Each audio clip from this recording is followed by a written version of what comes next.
कार्यक्रमाच्या महत्वाच्या भागाकडे आपण आलेलो. प्लीज बसून घ्या, पाहुण्याने विनंती आहे.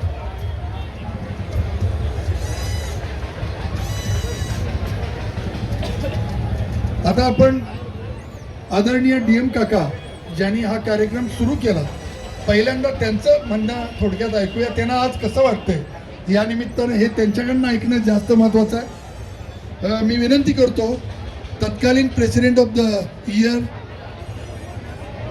श्री डीएम बिरादर साहेबांना की त्यांनी आपलं मनोगत या निमित्तानं व्यक्त करा.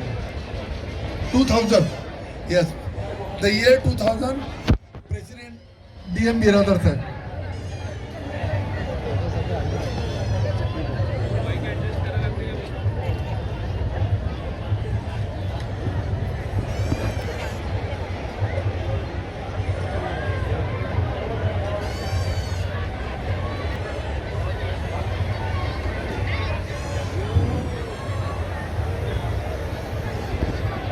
आदरणीय व्यासपीठ आणि माझे रोटरियन सर्व